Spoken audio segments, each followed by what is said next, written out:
Coronel Cerqueira, comandante do Corpo de Bombeiros, seja muito bem-vindo à Federação dos Transportes. Obrigado por aceitar o nosso convite para estar aqui hoje.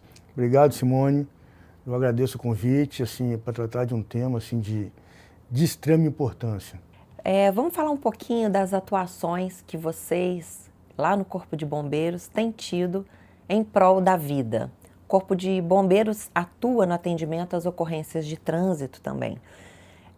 O que essa experiência diária de vocês revela sobre as principais causas de acidentes graves no Espírito Santo?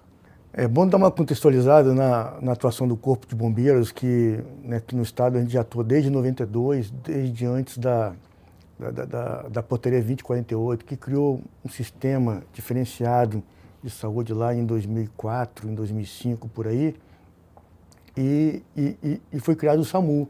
E o bombeiro já tem essa experiência de atuação em acidentes automobilísticos, né? Antigamente o nome não era PH, atendimento para o hospital, mas a gente já vem atuando nesses acidentes. E a gente continua. Desculpa, quando o SAMU foi criado, ele foi criado nacionalmente? Foi criado nacionalmente. E vocês já atuavam? A gente já atuava, e aqui o SAMU hoje em dia, aqui na gestão do governador atual, né?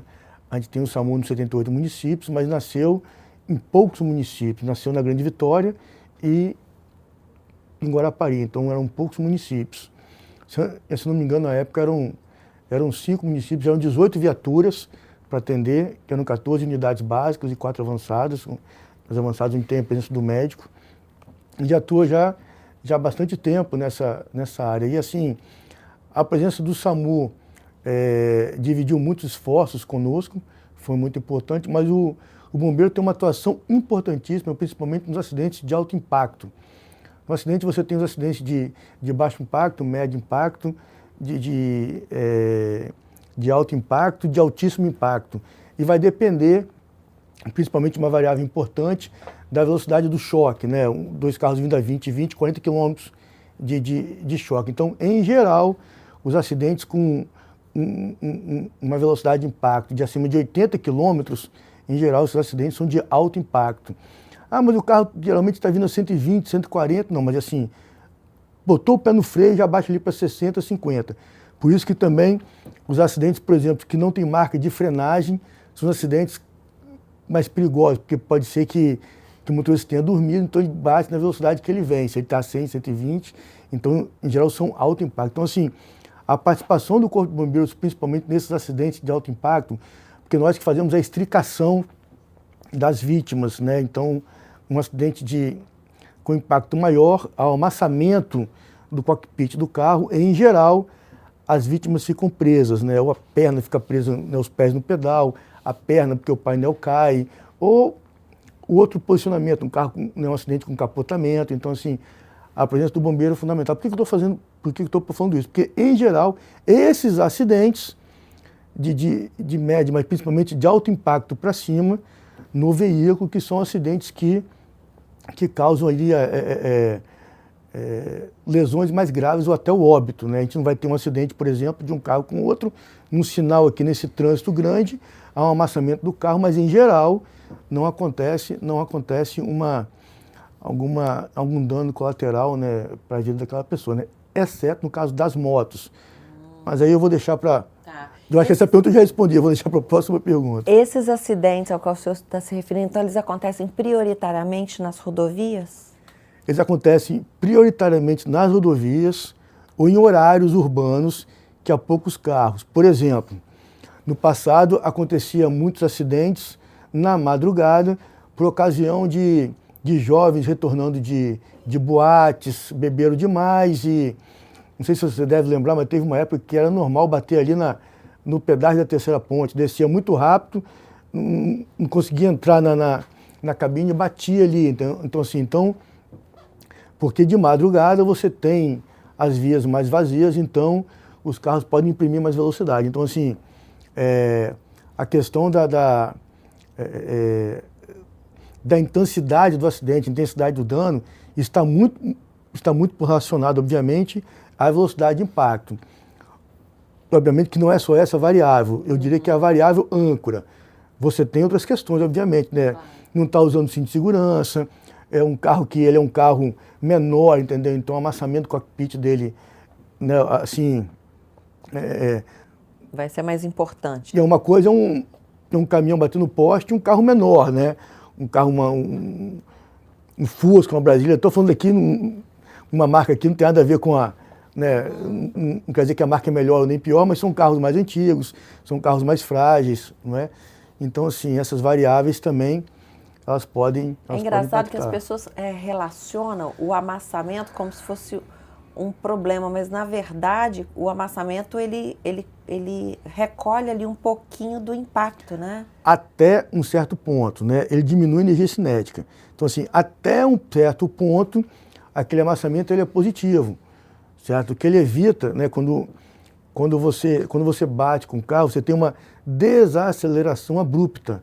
Nessa desaceleração abrupta, ele causa ali movimentos internos na cabeça, certo? Do seu cérebro, dentro de um líquido que está aí dentro, que é chamado líquido cefalorraquidiano, certo? Então ele causa aquele bater do cérebro no crânio e dos órgãos internos também do seu corpo. Então esse movimento de um órgão com o outro pode causar, né, algum amassamento nesses órgãos internos.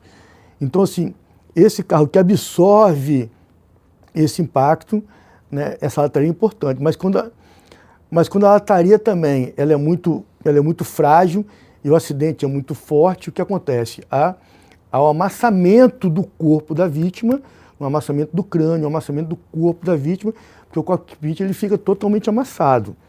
Então, assim, as empresas têm trabalhado disso, por exemplo, os painéis que antigamente vinham para o peito da vítima, que muitas vezes provocava hemorragia interna. Não sei se você também lembra de familiares de amigos meus já aconteceram isso. Eu bati de carro tal, o volante bateu no peito e foi para casa. Depois de 3 dias, né, foi a óbito, porque tinha uma hemorragia interna, não foi constatado, não foi para o hospital. Então, assim, os painéis em geral, eles agora são feitos para cair na perna da vítima, né? Que naturalmente vai causar aí uma lesão na perna, vai causar talvez até uma fratura. Eu já fui em acidente com 2 fraturas externas de fêmur, né? Mas que é menos prejudicial do que se bater no rosto e no peito. Então, assim, a questão do equipamento de absorção, ele é importante até um certo ponto. E ouvindo o senhor falar, me dá uma percepção do quanto a atuação de vocês é técnica, cirúrgica. É muito técnico, né? Assim, a gente, além da formação da formação nessa área, nos cursos de formação regulares que nós temos, que é o curso de formação de soldados e o curso de formação de oficiais, onde há uma carga extensa de instrução de atendimento pré-hospitalar, que no passado era chamado de socorro de urgências e primeiros socorros. Nós temos cursos específicos nessa área. Então, em geral, o socorrista que está atuando nessa área específica, ele também tem um curso específico de APH, tem um curso longo, porque tem uma série de manobras que devem ser feitas. Assim, num acidente grave, é importante ver a questão como é que vai ser feita a mobilização da vítima, né? Preservação da coluna cervical, preservação da coluna como um todo, ver como é que é a afetação dos membros, ver se a vítima está instável, né? Qual a escala de consciência dela para você fazer um acompanhamento. Não é raro acontecer uma parada respiratória durante uma ocorrência. Eu me lembro quando eu era tenente, um escorte que bateu num poste, aquele poste em frente para do café. Uhum. Nós fomos para ocorrência, nós não tínhamos... É uma reta, né? Uma grande. reta e uma batida grande, né? Aquele escorte antigo com para-choque fino. E assim, ao retirar a vítima da ferragem, nós estávamos monitorando, ela entrou em parada respiratória várias vezes. E a gente para todo o trabalho, faz um trabalho de reanimação, né? A gente usa um equipamento que é uma bolsa e um bocal, né? Que a gente faz a gente pressiona aquela bolsa, certo? A gente chama de ambu, e aí a gente faz esse trabalho que é uma bolsa respiratória. Ambu é mais a marca do equipamento, né? Mas é conhecido como alguns equipamentos, a gente conhece pela marca, mas a gente faz ali que é uma bolsa de respiração artificial e a gente fazia a respiração e retornava, a gente continuava fazendo trabalho e entregamos a vítima no hospital viva. Entregamos lá no São Lucas, né? Viva a vítima. Então, esse é um trabalho... Esse te marcou? Esse é um dos que me marcou, né? A gente teve outros também que a gente... Eu lembro uma vez na Rodovia do Sol, por uma belina antiga que tinha um encosto de cabeça só no motorista, e a filha do motorista já estava em óbito porque não tinha... Porque aquele encosto ele serve para evitar aquele efeito chicote, né? Você bate, né? Vai para frente, depois retorna. No retorno é que acontece a lesão, né? Então aquele encosto ele evita, né, a possibilidade, ou mitiga, ou reduz a possibilidade de uma lesão na cervical. E a motorista mãe, ela estava ali com algumas lesões no rosto, com sangramento, mas assim, estava viva, consciente, e a filha desacordada, e a gente tirando a filha do mesmo jeito que se estivesse viva, usando os equipamentos nossos, coloca colar, coloca tudo. Não, a sua filha está inconsciente só, tal, entendeu? Esse trabalho psicológico também é importante para a mãe. Não, tira... E a gente queria tirar a mãe logo. Não, tira minha filha antes. Né? E a gente já sabia que ela estava em óbito, mas a gente teve que, inclusive, tirar antes, né? Para depois tirar a mãe também, outro caso também que marcou. São várias situações, Simone. Mas agora, assim... deixa eu perguntar uma coisa. Você está dizendo desse trabalho técnico tão apurado, mas num momento de um acidente grave, quem chega lá primeiro é a população, é um civil, é uma pessoa que muitas vezes não está preparada para atuar. O que a população que está ali no local pode fazer para preservar a vítima e não agravar? E o que não fazer? Eu acho que acionar o 93, que é o mais importante, que já é considerado, inclusive, uma ação de primeiro socorro, né? Você acionar o 93 e preservar o local. Assim, se tiver, por exemplo, uma BR, né? Os acidentes na BR, eles causam muitos outros acidentes. Pegar os triângulos do carro, pegar as sinalizações, pôr vegetação e fazer ali uma sinalização, assim, meio que improvisada para evitar até que chegue efetivamente, né, o bombeiro, o SAMU, qualquer outro órgão que trabalhe com isso, entendeu? E o que não fazer? Tem que se tomar muito cuidado. Eu me lembro que foi feito um estudo uma vez, inclusive do médico de Colatina, que o segundo trauma mata mais que o primeiro trauma. O que é o segundo trauma? É justamente a mobilização, a retirada dessa vítima do local do acidente. Pode ser que houvesse uma lesão incompleta de uma vértebra cervical, ou de um ponto da coluna, né? Quando você cai, pressiona muito aqui a lombar, né? Pode ter algum achatamento numa cervical, mas não completo. Quando você retira de qualquer jeito a pessoa, aquela lesão que era incompleta, que era uma lesão reversível, ela pode se tornar uma lesão irreversível. A mesma coisa no acidente de carro. Bateu, a pessoa está com o cinto lá, você tira o cinto, né? Quando você tira o cinto, a pessoa já dá uma caída, você tira de qualquer jeito, com aquela cabeça balançando, certo? Então, assim, às vezes a vítima sofreu uma lesão que é reversível depois do tratamento e ela pode ficar, né, irreversível, a pessoa pode ficar paraplégica ou tetraplégica. Então, assim, é importante ter um trabalho técnico. Obviamente que, às vezes, no meio da população tem um bombeiro, tem um médico que pode fazer ali um colar cervical improvisado, pode fazer uma retirada ali improvisada, certo? Então, assim, pode ser feito. Mas é importante, a pergunta sua foi muito boa, viu, Simone? É importante que as pessoas tenham calma, que a pessoa fica muito afobada. Eu já peguei, assim, andando de carro, sem estar trabalhando, alguns acidentes de moto, e eu cheguei e me identifiquei logo. Não, não, calma. A vítima está respirando, abre o capacete, abre o visor, a vítima está... Não precisa tirar o capacete. Nem tira o capacete. Porque o capacete, a vítima está respirando, não tem amassamento no capacete, não está atrapalhando a respiração, não tem necessidade, o capacete pode proteger, certo? Então, vamos avaliar, né? Às vezes está no sol, caindo no sol. Ah, vamos mobilizar. Não, calma. Não vamos mobilizar, não. Vamos pegar uma toalha, vamos fazer como se fosse uma tenda por causa do sol, certo? Então, assim, você já começa a fazer um tratamento no local, mas a gente tem experiência disso. Quem não tem experiência nenhuma, não tente fazer nada. Preserve e chame um profissional competente. Espere o órgão competente chegar. Isso é muito importante. Muita gente tem sofrido sequelas irreversíveis por conta disso, por conta de um manejo equivocado.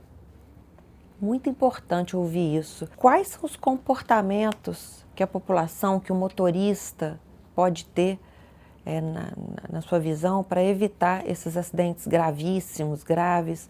O que você acha que é primordial para cada um de nós agora que vai aproveitar um feriado, um carnaval, um ano como esse, cheio de feriados? Quais são os comportamentos desejáveis do bom condutor? De carro, de veículos, de motocicletas, enfim. Quais são suas recomendações?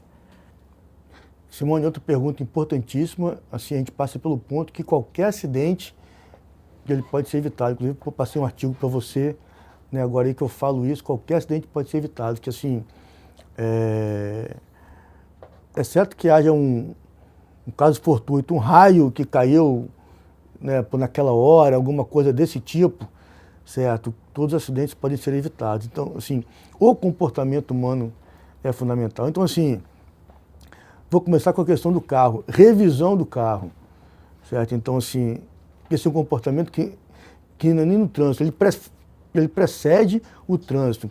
Ver se o pneu está ok, certo? Isso é fundamental. Ver como é que está a questão dos freios, ver como é que está a direção, se está alinhado. Eu fico vendo, ando na rua, eu vejo um monte de moto com pneu careca. Entrou numa curva, se tiver uma areiazinha, ou tiver um pouco molhado, vai derrapar, certo? Então é importante estar isso tudo. Pneu, freio, direção e outros quesitos de segurança. É importante estar vendo isso. Depois, o comportamento do motorista, né? O que, na minha opinião, o que tem trazido mais acidente, e não só na minha opinião, mas pelo resultado da estatística, é a questão da distração e pressa. Distração porque está todo mundo distraído, todo mundo no celular, todo mundo liga o celular no Bluetooth da tela e fica conversando com o filho no Bluetooth e vendo o Bluetooth. Ali, né, vendo a tela ali do painel, certo? Entendeu? Né? Porque ele passa esse microsegundos, 2 segundos. Isso, então essa distração é uma distração, e o celular, ele é uma componente, assim, de muito impacto nessa questão da distração. Então, assim, a questão da distração é importante. E outras distrações também. Você está dirigindo, você não pode estar olhando o tempo todo para o lado, né? Assim, você tem que estar atento. Então, distração, e eu boto o celular como ponto crucial para você tomar muito cuidado, né? Você fica mandando mensagem, dirigindo e mandando mensagem, fica falando, olhando a tela, importante. Pressa. Está todo mundo com pressa. Não sei o que tem, está todo mundo com pressa. É assim, às vezes a pessoa está adiantada 1 hora, mas ela está com pressa, porque a pressa virou quase que uma rotina. Você já sai de casa andando com pressa. Não, mas esse negócio é 9 horas. Não, mas é porque eu morri de andar. Você está no estado pressa, a tecla ali né, igual a tecla de ventilador ali, né, tá na tecla 3, né, de alta velocidade. Nem questiona, né? Então assim, porque quando você pega o carro e você está com pressa, o tempo todo com pressa. Então você ultrapassa a velocidade, dá via em muito, certo? Não estou dizendo que, né, via para 80 ou para 100, você está 120, 130, 140 na via. Você faz ultrapassagens perigosas. A gente viu aí recentemente, né, acho que foi no Natal, perto do Natal, né, aquele acidente lá no norte do estado, que o carro ultrapassou o outro e bateu de frente e morreu uma família inteira, se eu não me engano. Tá? Então, assim, e você vai ali viajar, você vai para o lazer, nada vale isso. Então, assim, essa pressa de chegar logo faz com que a gente tome atitudes incompatíveis, certo? E eu colocaria aí a questão da bebida também. Infelizmente, por mais que a gente faça campanha, o Givaldo, ele é blitz com a polícia, né? Assim, aqui destacar né, o comandante Caos da Polícia Militar e o comandante e o Givaldo, e as guardas de trânsito também, assim, a gente vê uma série de blitz de madrugada, né, para a questão, mas os motoristas continuam ainda dirigindo, vai na praia, sai lá, bebe muito, né, e vai dirigir, vai pilotar uma moto, certo? Então, assim, esse ponto aí, então acho que a distração, eu acho que essa pressa, tá?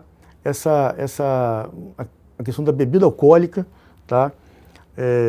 Você não perguntou da moto, de moto, não sei se você vai perguntar especificamente de moto, mas a moto principalmente, Eu vejo motorista, assim, o cara... Fala pra gente, porque a gente está diante de um índice que hoje, morte no trânsito, mais de 50% é causado por motocicletas. E a gente ainda some-se a isso no ambiente urbano, as bikes elétricas, esses novos dispositivos aí de circulação. E a moto tem outro...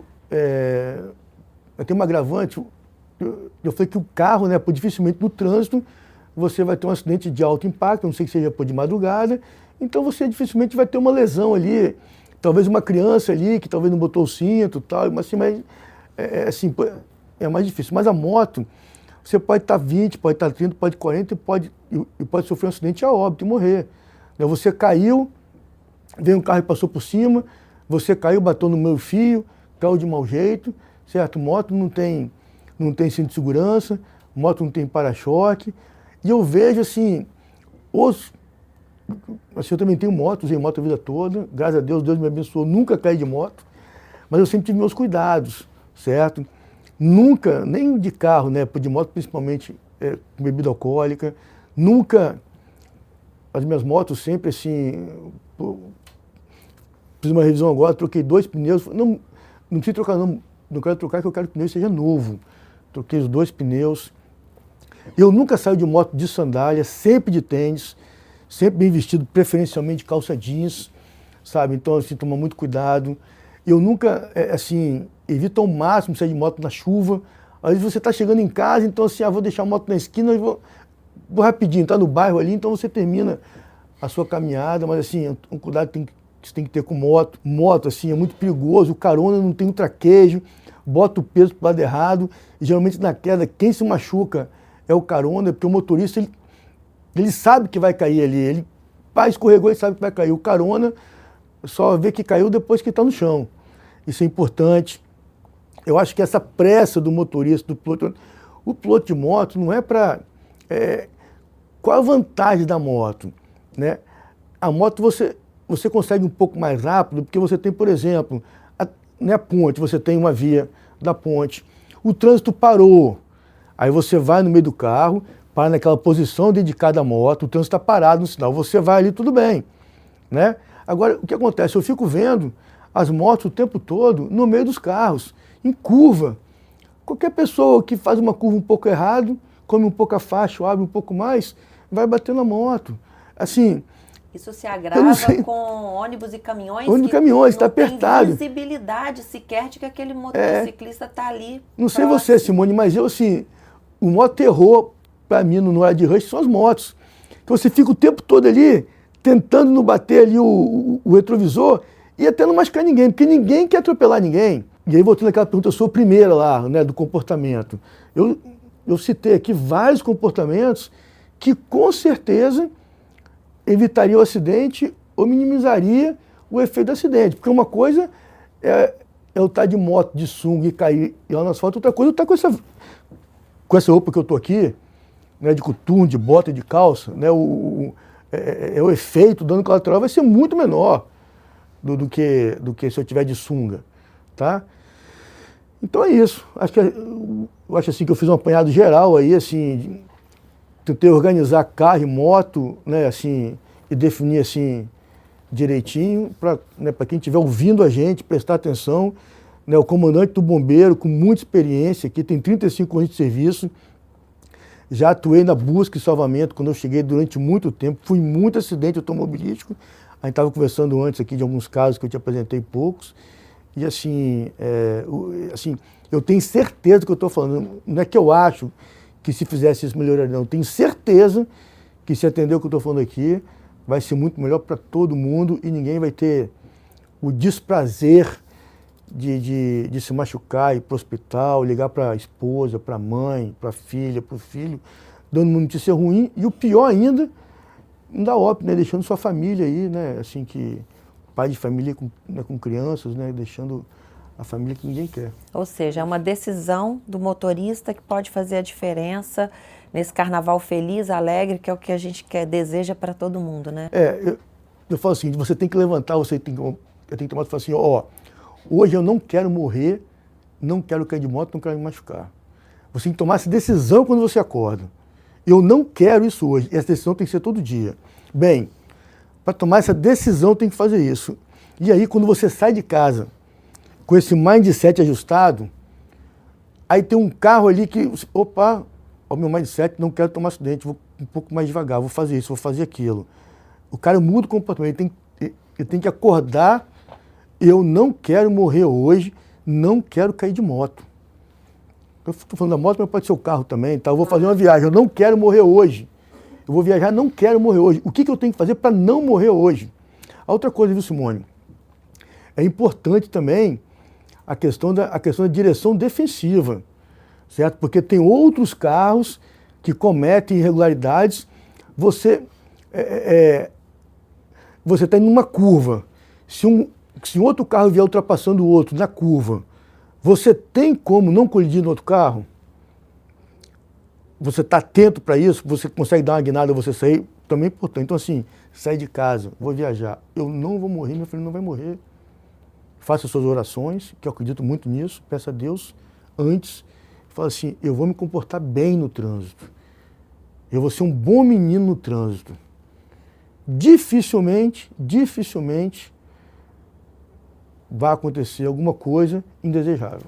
Essa mensagem ela é importante, eu agradeço, porque a segurança no trânsito passa por uma decisão individual e essa decisão é de cada um de nós. Tá bom. Obrigado, Simone. Muito obrigada. Obrigado pela oportunidade. Espero que a gente, com essa fala aqui, a gente possa chegar na cabeça e no coração de quem está nos assistindo, para que a gente tenha um trânsito melhor, para que a gente use o trânsito para realmente para o resultado que ele foi criado, que é o transporte com segurança.